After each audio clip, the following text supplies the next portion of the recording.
Yeah. So first off, I just want to thank all the subscribers. Appreciate you guys for fucking with me. Much love. And today I want to talk about Tattoo Tears. It's a documentary, I think from '79, about YTS and how it was back then. I checked it out. It's pretty good. Shout out to Never Give Up. Appreciate it because you've been asking me to do it. You asked me some questions on Wednesday, but I don't want to spoil the anything that we have here. So let's get into it here. So it starts off with this kid right here. Really don't show him again. He just bangs on the staff real fast. Then it goes on to this guy right here. So what's going on right here is homie right here is they assume he has some kind of contraband. I forgot exactly what it was, but they wanted to give it an X-ray. They wanted to give him an X-ray. He said, "Nah, fuck that. I ain't gonna do that shit." And in jail, let me tell you, I always tell people jail fucking sucks. If the staff wants something, they're gonna get it. They like if you heard the interview I did with the Rumble, they had him on that fucking was it a potty? I forgot what they call it, but basically he was in a room and every time he took a shit, they would go through his shit like just degrading ass shit, like it's fucked up. And this is exactly what they do. If they want to give you an X-ray, they want to do something like that, it's gonna be the easy way or the hard way. You know what I mean? And at this point, it was the hard way. So that's what happens to him there. Now trip out on this. Look at this here, right? This is the holding room, right? So I still gotta get used to this shit right here. So look at right here. So look up here, and you'll see how small it is, right? Like fuck, it's this area. This is the holding room right here. This is it. This is the holding room. Like this fool doesn't have room to do shit, and this is where they'd put you at in YTS if you're acting up and shit. Before they send you to the rock or anything, they're gonna put you in the holding room. So look how small that shit is. Like you can't even stretch like all the way out. Like that's probably all you can do. Like you can't do anything in there. That shit is small. They have him in there because he's cutting and shit. So they were just like, fuck it, put him in there. And no, not because of that. They put him in there for something else. I forgot what. But yeah, that shit is small, man. Look how fucking small that shit is. That's ridiculous. And then where do we go? Oh yeah, so this guy I felt bad for. Now read this right here. It says Brian was originally sentenced to 3 months and picked up 3 years while in the institution. Like, damn, that is fucked up. Like, this motherfucker had like no chance. You know what I mean? Like, the system failed this fool. Like 3 months. He's obviously not a violent offender, right? So he's in there for. They don't specifically say why, but if it's for 3 months, it's not for anything major. And he probably kept picking up time. Fools try to fuck with them. He wasn't gonna allow that shit, and it's just fucked up, man. And it's crazy because he's trying to. This is one thing that I tripped out on, and it was the same when I was in YA. What they did is they put you in a board, right? You go to board, and you have 3, sometimes 1 to 3 highly educated people that you have to explain why you're doing what you're doing. You're not prepared at all. You don't have any representation. You don't have anything. So all you do is you go over there and you don't know shit. I fucked up. Like, I remember the first 2 times I went aboard, I fucked up badly. The first time I went in there, they basically said like I was like a threat to society or some shit like that. And I laughed it off and I said, I wouldn't say I'm a threat. And they said I was minimizing. And rationalizing and shit. So yeah, that's a trip. Like for real, it was fucked up. And then they move on to back to this is the cat that they had to do an X-ray on. So they're trying to figure out what they're gonna do with him, right? So he got in one fight and that incident with the X-ray, and they're trying to figure out what his fate is. And again, you have these board members that are highly educated, and this is another cat who's not educated at all. He doesn't even know. Like this one's even worse because he's not even literate. You know what I mean? He has no representation, nobody fighting for him or speaking up for him. The closest he got to it was this guy right here. Let me see if I can point to him. Right here, this guy. Now this guy is trying to say like it was a one-on-one fight, and he didn't have anything when they x-rayed him. So yeah, it was an issue where they had to like, but he said he didn't want to be x-rayed, and that was it, right? So he kind of sees his point. And homie right here is kind of seeing it too, like, yeah, maybe we're being a bit harsh. You know what I mean? Like 6 months. What good is he gonna get out of that, right? But then you got this motherfucker right here, Mr. Law and Order, like, nah, fuck that. He has to stay here. He has to be punished and shit.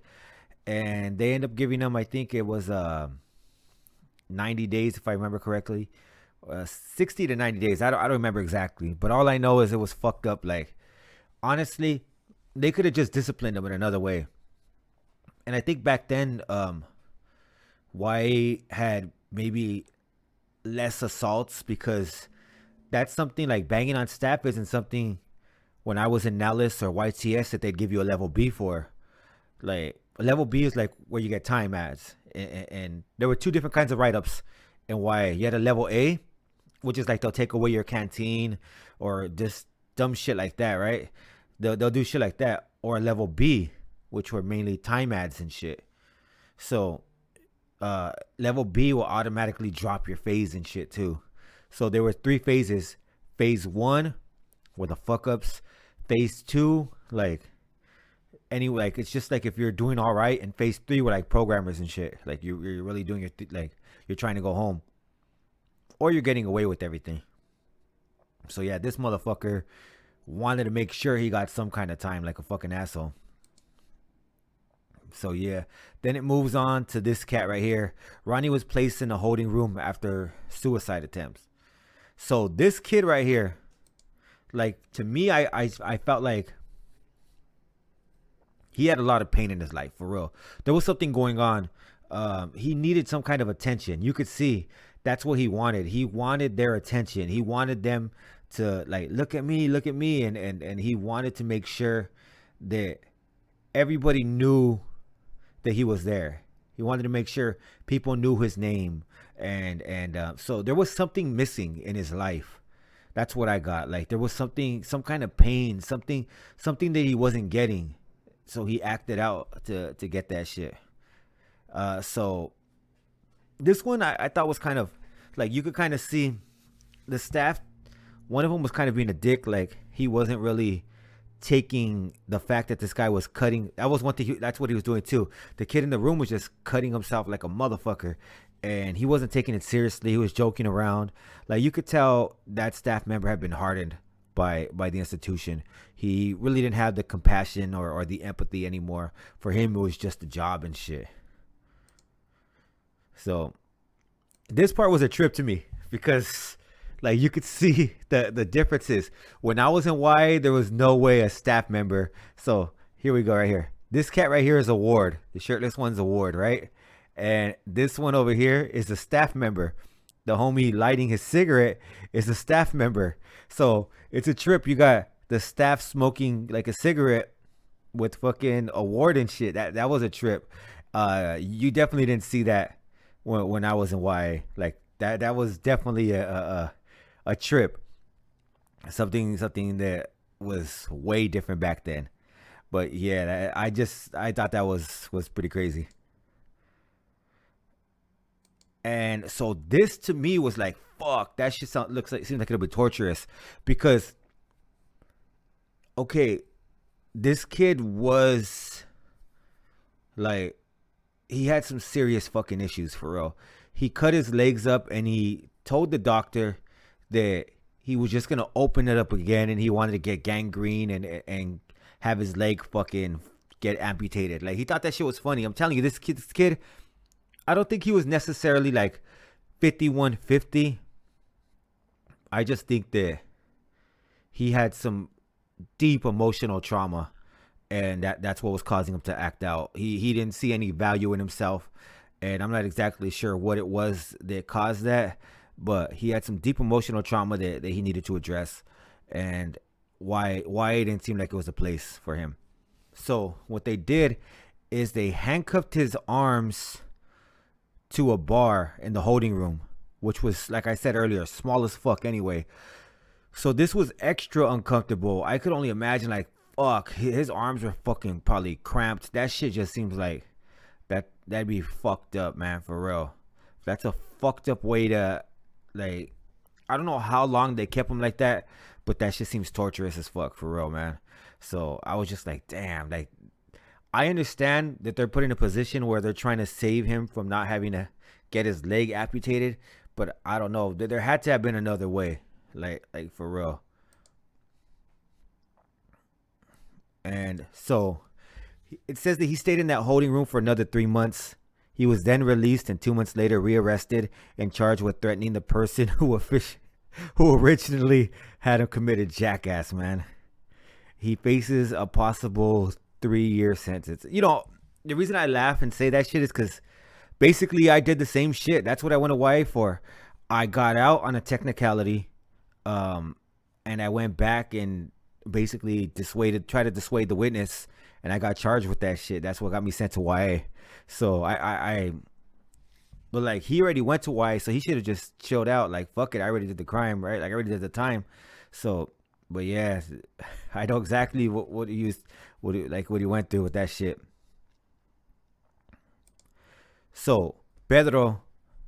People thought he was schizophrenic too. I forgot to mention that. So people thought he was schizophrenic. He wanted to see, like, he felt he had some kind of relationship with the psychiatrist, right? It says Pedro was transferred to the state mental hospital as protective custody case. He was being sexually pressured by other wards. Now, to me, this is a trip because I get the impression that he was probably pressured like that before he even got to YTS. Maybe word had got out when he was in YTS, like, oh yeah, he was doing this or that wherever he was at before, and that followed him. So once they found out, he probably thought once he got to YTS, because it was no longer really a juvenile facility, like, it's still part of the California Youth Authority, but it houses wards that are 18 to 25, right? So he probably thought because he's in there with adults that things would change, right? People would be more mature. But I would imagine him thinking having to relive that nightmare again, it was just too much for him. And that's why he took that route. And like I said before in another video, there was no real protective custody in the YA system. So you just had to deal with it. Whatever happens, you have to deal with it. And I feel for this kid, man, for real. Like, he had some real fucking issues, man, and he was probably scared for his life. He probably didn't. That's the thing that sucked about YA the most, is you had people that probably didn't belong there. People that you could have tried to rehabilitate another way. And I seen that a lot, where you had a lot of times it was them thinking they were tough. They would think like, oh yeah, I don't give a fuck, and like, all stupid about it though, right? And then when they get there with real life motherfucking predators, real life gang members, real life killers, like manipulators, then they don't fit in. It's not a place that they should have ever been. And so it's unfortunate, man, for real. And then we have homie right here. Brian was released. Brian has been out for seven months and is attending college and doing well. Dope. Hell yeah. And he was the one that actually spoke up for himself. Even though he was limited in his vocabulary, he still was able to speak up for himself and basically tell them, like, what the fuck are you guys doing here? Like, I'm not getting shit out of this. Like, you guys keep just giving me time. That's all you're doing is giving me time. And he spoke up for himself. So I'm glad that he was able to get out and finally do better. And okay, 6 days after release, Marcus was rearrested and charged with driving a car without the owner's consent. He faces possible 2-year sentence. That's fucked up, man, because that shows that all that time in YA, it's like most people that went to YA. You don't really learn much about rehabilitation. You don't really learn much about not going back. You learn how to survive in there. That's all it was. All you were learning was how to survive, how to live in the youth authority. You didn't learn, maybe possibly set you up for certain mind games, certain ways to speak and hold yourself when you get to the next step of criminality. But when it came to rehabilitation, when it came to being able to live outside of the authority, you didn't really learn anything, and that's unfortunate because that's what happened to him. He got out and went right back. Yeah. So I thought that it was an interesting documentary, old school style. Didn't have narration, which I'm used to in documentaries, but it was still cool. And there were a lot of things that were different from when I went to YA, and it was a trip, man, for real. It's I seen some of the comments too. Some people were like, "Oh, shit was way rowdier when I was there." I could see that, but at the same time, what I got out of it was the rehabilitation still wasn't there in the 70s, in the late 70s, early 80s. The rehabilitation wasn't much better than when I was there. Yeah, shit may have been a little more rowdy in the 90s and the early 2000s, but when like that rehabilitation, them reaching out to them wasn't there. The making an impact on their life wasn't there, and that's unfortunate. And by next year, the DJJ should be shut down. Punchy Loke made a great point where he said, when I spoke to him in his interview, he said that he thinks that YA should still be open because, what are you gonna do with juveniles who do violent crimes and have to do years, right? Like he doesn't want them to go to the joint. I agree with that 100%, but I do think there should be county facilities to address that and treat them. Like they're gonna need treatment, they're gonna need rehabilitation, because most of the time juvenile offenders are gonna be back on the streets. We have to find a way that we rehabilitate them. We have to find a way to make it an easier transition. As it is, they have emotional, mental, even physical scars, right? We have to find a way to get them to be beyond that point. And it's difficult when you're a kid. You don't really know what time is. I remember as a kid, I'd say, I don't give a fuck. I'll spend the rest of my life in jail. It ain't no big thing. That shit is a big thing. Like now at 37 years old, I can't imagine spending 37 years in jail now. Like imagine I have to do 37 years from now. I'll be 74 by the time if I get out. There's no way I want to do that. Fuck that shit. Like I've seen too much. You know what I mean? It's because when you're a kid, you haven't really seen anything. All you've seen is the streets, and you see people come in and out, and you're like, I can do that. I can do that. You look up to these people. I can do that shit, right?